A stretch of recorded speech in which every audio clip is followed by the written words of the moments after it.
Hola, soy Joaquín Flores y vengo a presentar un tema que es muy importante, que es muy necesario para entender las bases de las telecomunicaciones, de la óptica, de la acústica, entre otros. Este tema es series e integrales de Fourier. Bueno, voy a empezar explicando cuál es mi objetivo con este video, que es dar una explicación simple y sencilla de estos temas, ya que a menudo parecen nombres muy complejos y con mucho desarrollo, pero van a ver que en realidad sus bases no son tan complejas. Empezamos con series de Fourier. Muy bien. Entonces, ¿quién fue Fourier? Él era un matemático que en 1811 descubrió que si tenemos una señal compleja periódica como esta, que es una señal cuadrada, podemos conseguir crear esta misma señal con sumas de estas señales, de señales senoidales y de señales cosenoidales. Para formar, entonces tenemos que la serie de Fourier no es más que la suma de señales senoidales y cosenoidales para formar una señal compleja periódica. Esto es maravilloso, ya que ahí se encuentra su utilidad en los campos que mencioné antes.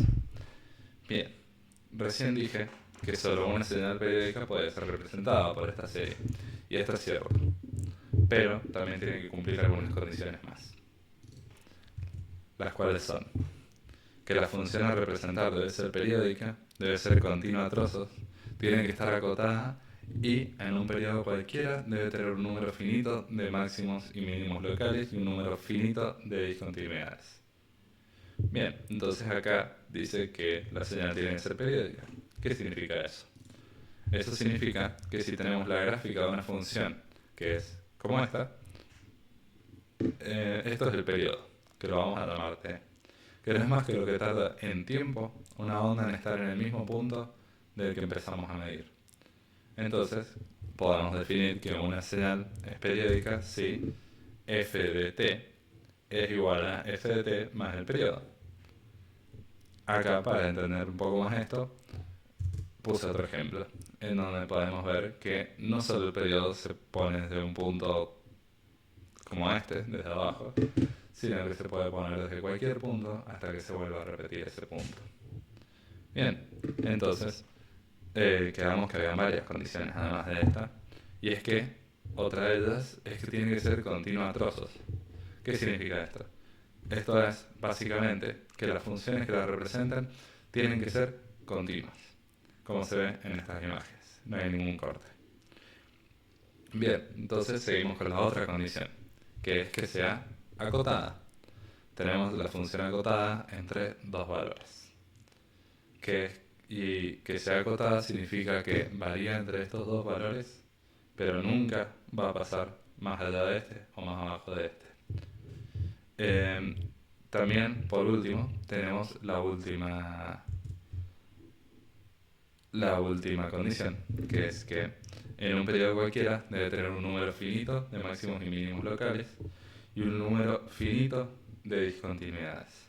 Brevemente, esto significa que en cualquier periodo que elijamos, la función tiene que tener valores máximos y mínimos, locales, que sean solo en este punto y que no sean absolutos, es decir, que estén en toda la función, que sea el máximo de toda la función y sea el punto más alto. Y que tenga un número finito de discontinuidades, que serían como los gráficos estos que estamos viendo, que se nota que hay cortes en la función. Pero entonces, ¿cómo? ¿No era que tenían que ser sí o sí continuas? Bien, en realidad, cuando una función tiene discontinuidades, se hace un caso especial, que es cuando la señal tiene discontinuidades, o la función tiene discontinuidades, pero cumple todas las otras condiciones. Entonces lo que va a pasar cuando la representemos es que en los puntos que den discontinuidades se va a hacer un promedio entre las dos señales, que acá podemos ver con un punto. Entonces, ¿cómo se ve una serie de Fourier? Que es lo que venimos a ver. Hay varias expresiones que significan lo mismo, pero nosotros vamos a explicar solo esta, que es la más común, y es la fórmula trigonométrica. Voy a explicar sus partes y la lógica de estas series. Voy a empezar acá explicando lo que es la frecuencia y por qué es importante. Bien, entonces, ¿qué es lo que sería esa tal frecuencia? Es simplemente la inversa del periodo. Acá tenemos su fórmula. Es muy simple. Solamente 1 sobre el periodo, que el periodo es lo que vimos recién. Y entonces, eh, acá puse un ejemplo donde tenemos que el periodo es un cuarto. Entonces, en un punto que tomemos va a ser un cuarto. Un cuarto, un cuarto, un cuarto. Bien, entonces como quedamos que la frecuencia era la inversa del periodo, la frecuencia es 4, ¿cierto? Entonces, eh, podemos ver, acá en un caso práctico, ya, que aparece 1 sobre t. Entonces, esto es la frecuencia, que es la misma fórmula que está acá. Nada más que acá lo tenemos multiplicado 2pi por n por 1 sobre t. Entonces quedan 2pi por n sobre t, que es por la frecuencia. Y podemos poner el denominador porque es una multiplicación por 1. Bien. Entonces, ¿por qué aparece frecuencia dentro de coseno y seno? Sería porque la serie de Fourier usa senos y cosenos que son de frecuencias iguales a múltiplos de la función que queremos representar. Entonces, si por ejemplo tenemos que la frecuencia de la señal original es 1, la frecuencia de los senos y cosenos van a ser múltiplos de 1 o de la frecuencia de la señal original. Bueno, entonces ahora ya que entendimos la frecuencia, vamos a desarrollar los términos de esta función, de la serie de Fourier. Vamos a dejar, quiero dejar en claro que vamos a dejar a sub 0 para el final, ya que necesitamos entender algunos conceptos primero. Luego de a sub 0 tenemos una sumatoria, en la que n varía desde 1 hasta infinito.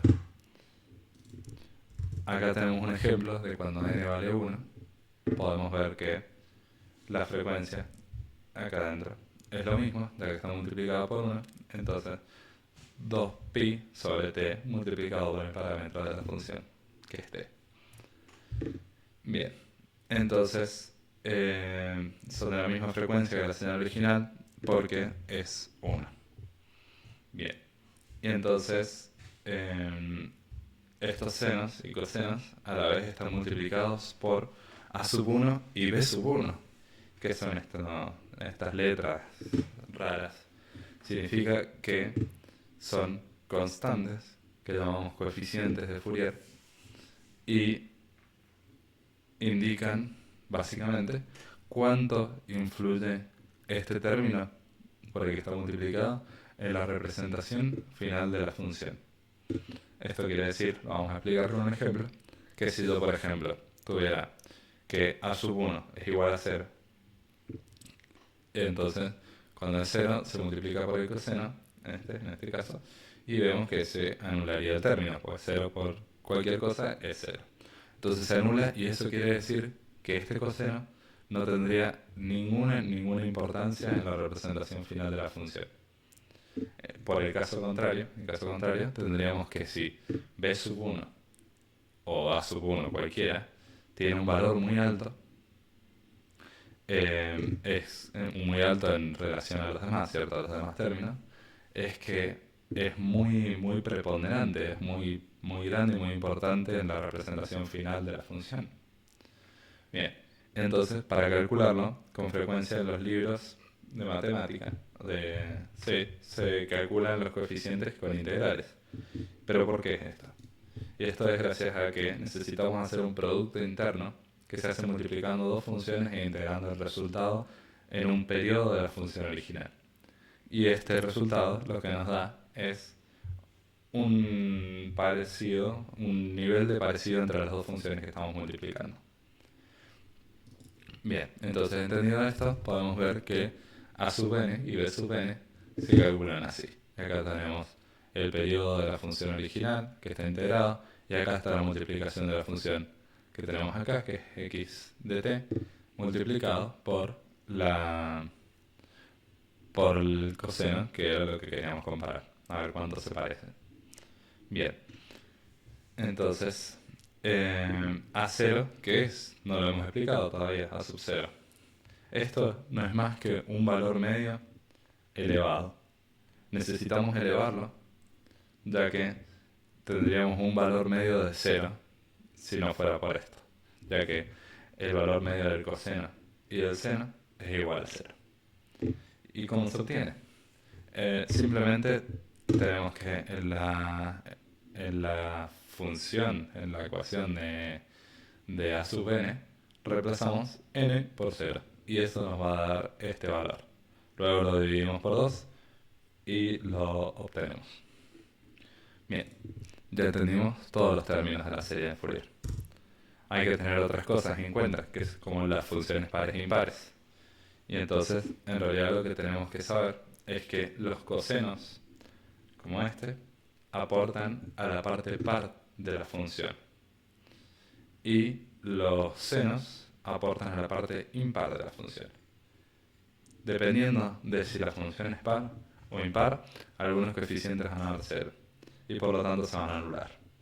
Y entonces, ¿cómo podemos saber si una función es par o impar? Es fácil.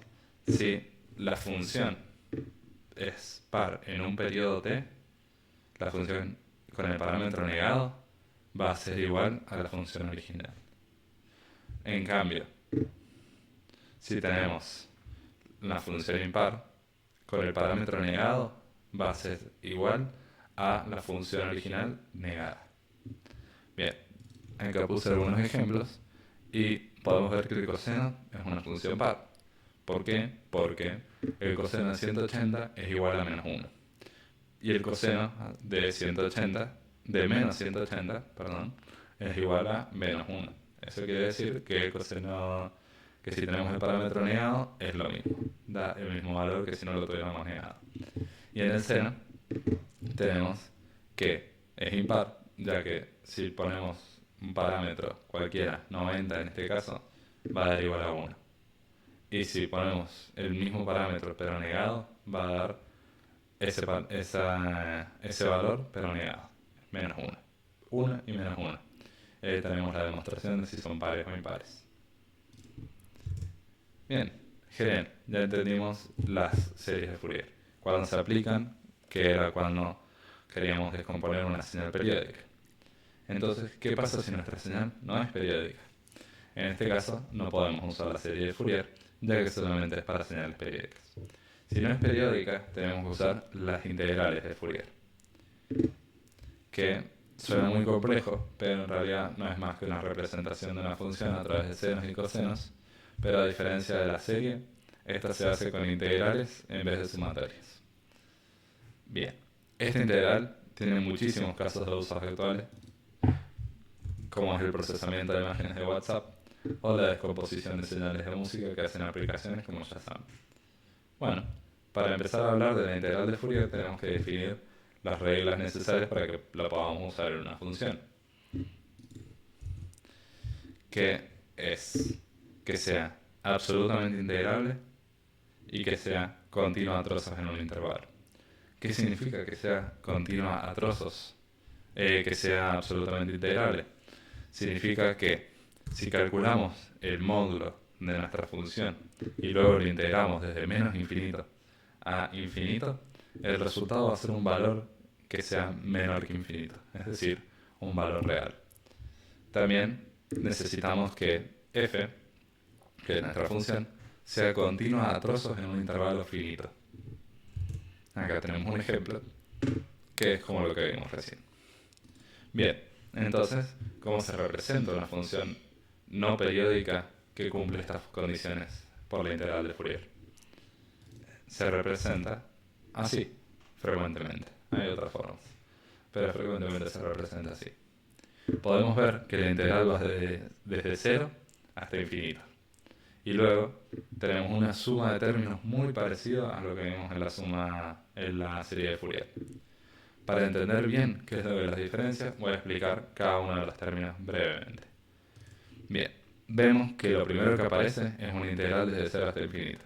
Esto es gracias a que para obtener la integral final se hace la suma de Riemann y obtenemos que se integra en el intervalo de 0 a infinito.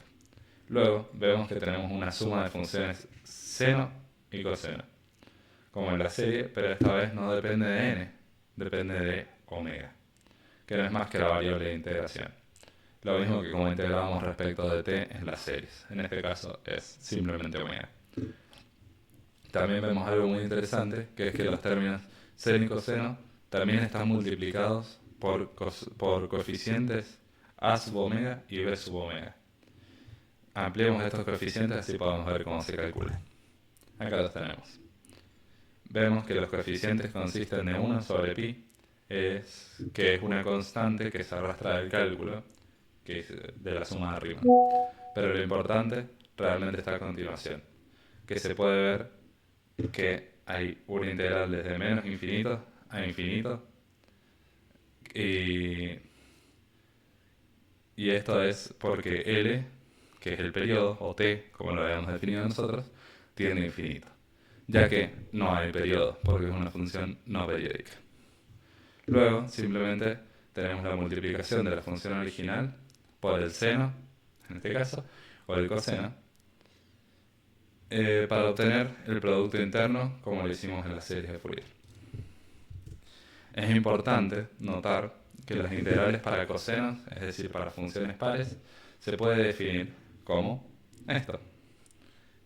Mientras que la función esté definida siempre, mientras que la función esté definida entre 0 e infinito y sea absolutamente integrable. Entonces, vemos que el coeficiente, en este caso está escrito un poco distinto, pero vemos que es lo mismo, es a de alfa. Bien, entonces es como lo que expliqué anteriormente, y esto en realidad se multiplica por 2 sobre pi. Después tenemos el caso de la integral en senos de f, que es lo mismo, nada más que usa senos y se usa para funciones impares. Bueno, eso fue todo. Espero que les haya gustado y que se haya entendido. Y adiós.